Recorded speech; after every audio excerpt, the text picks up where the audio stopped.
Shalom.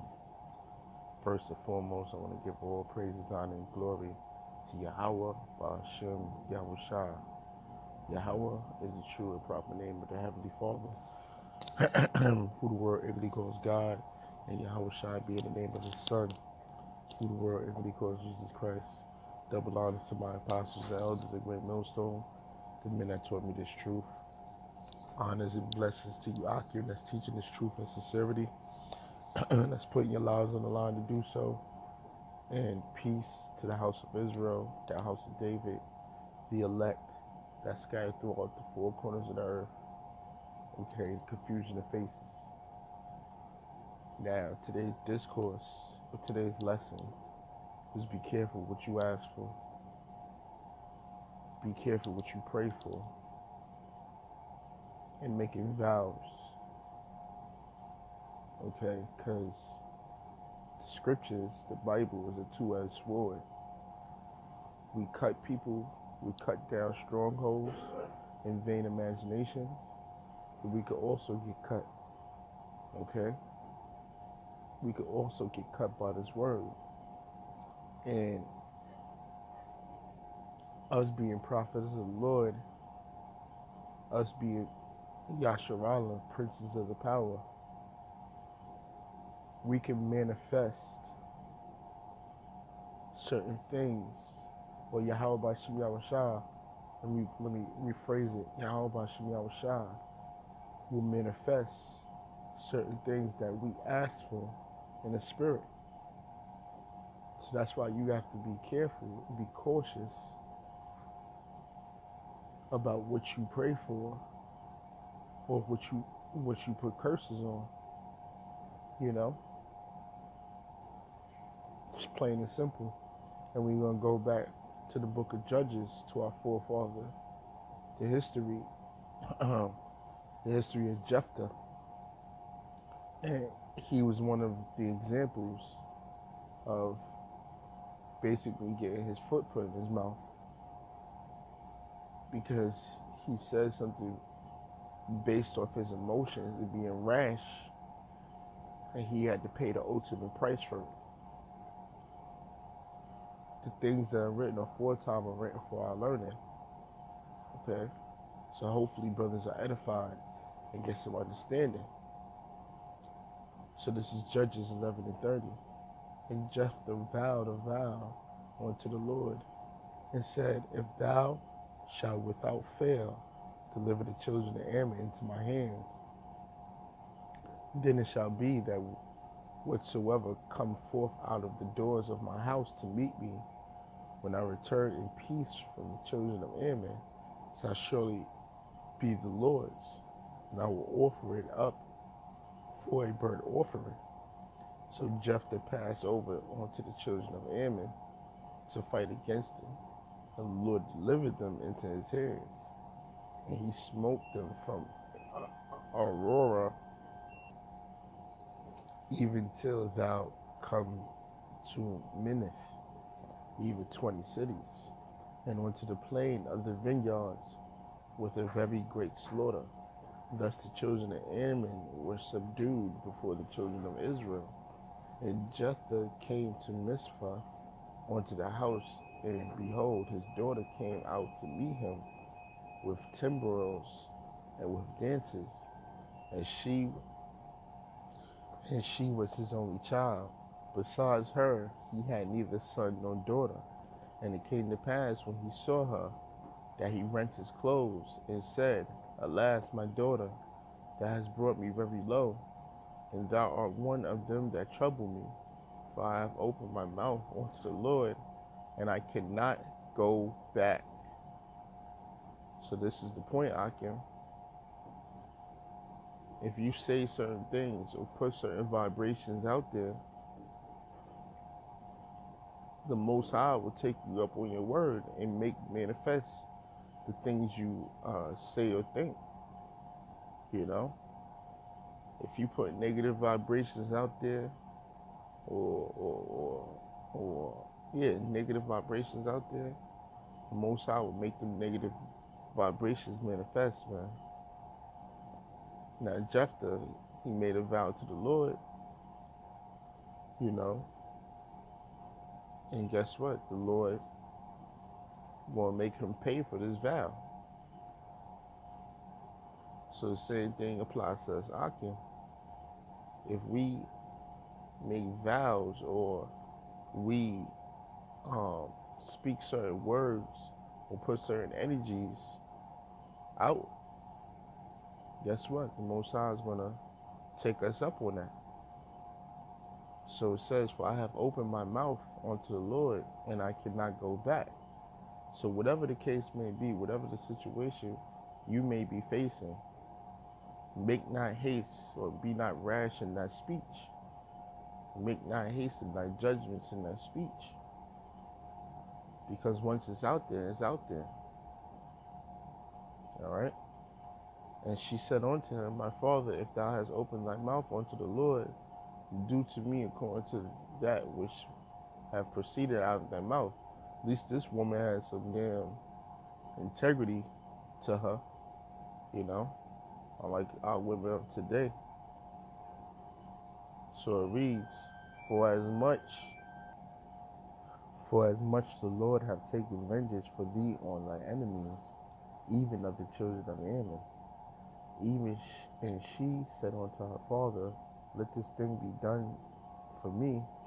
Let me alone 2 months, that I may go up and down upon the mountains and bewail my virginity, I and my fellows. And he said, go. And he sent her away for 2 months. And she went with her companions and bewailed her virginity upon the mountains. And it came to pass at the end of the 2 months that she returned unto her father, who did with her according to the vow which he had vowed.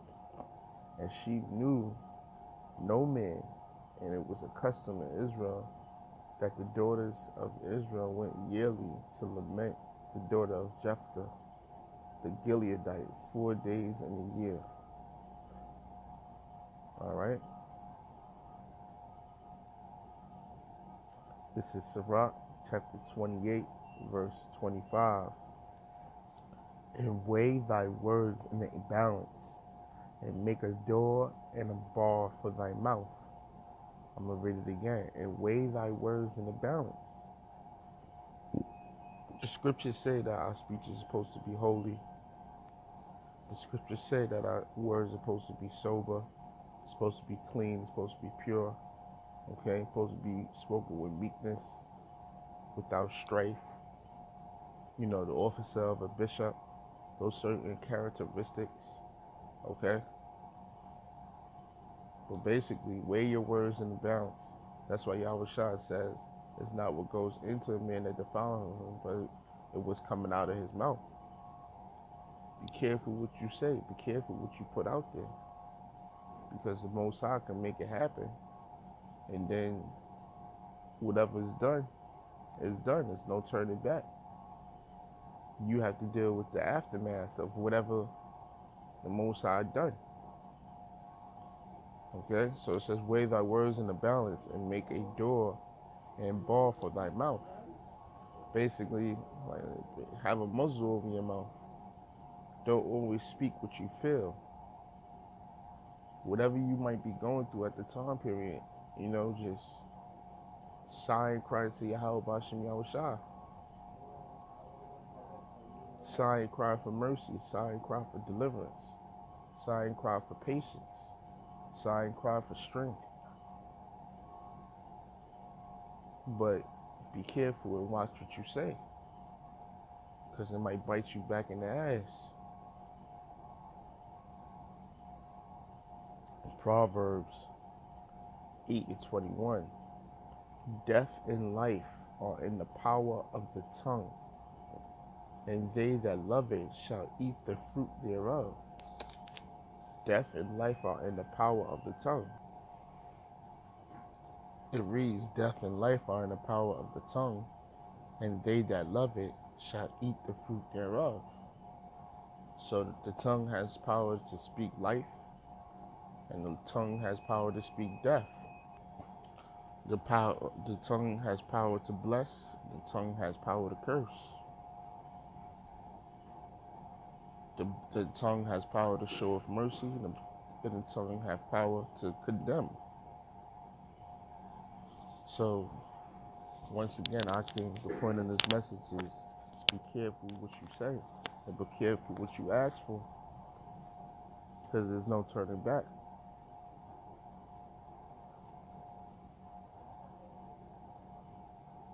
This is Proverbs chapter 21, verse 23. Whoso keepeth his mouth and his tongue keepeth his soul from troubles. I'm going to read that again. Whoso keepeth his mouth and his tongue keepeth his soul from troubles. Because you could avoid a lot of conflict, a lot of strife, a lot of drama if you just don't say it. Certain times, bite your tongue, so to speak. You could avoid situations and strife and drama, contentions, or whatever bullshit if you just hold your peace and ask the Most High for guidance, or you ask the Most High for strength. Whoso keepeth his mouth and his tongue keepeth his soul from troubles. Because you could put certain things, you could ask for certain things for the Most High, whether it's to, kill someone, judge somebody,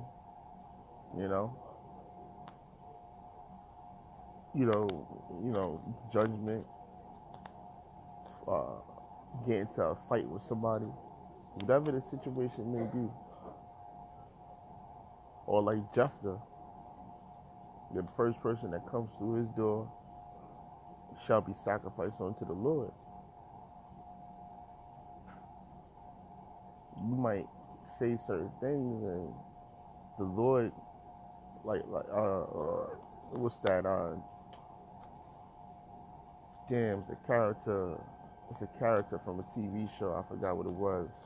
I don't remember whether it was, I don't remember whether it was from a certain type of superhero show but basically, the damn movie, Wishmaster. Wishmaster is a perfect example of that. You had these dudes that would make wishes to their desires, but the demon Witchmaster would do something far more dreadful than what you desired. Say you wanted $1 million, you would get $1 million, but then taxes or you'd get $1 million, but your mother would die in a plane crash, or your wife and kids would die in a car accident, some wild crazy shit. You wish,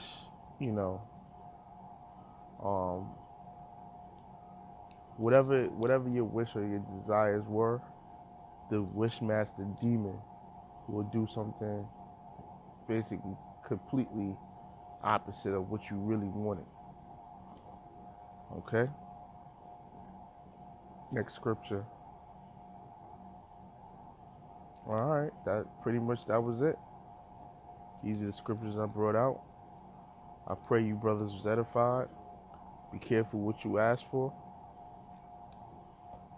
How can I forget? Salakia. Let's get the main scripture. Ecclesiastes 5:5. This is Ecclesiastes chapter 5, verse 4. When thou vowest a vow unto the Most High, defer not to pay it, for he hath no pleasure in fools. Pay that which thou hast vowed.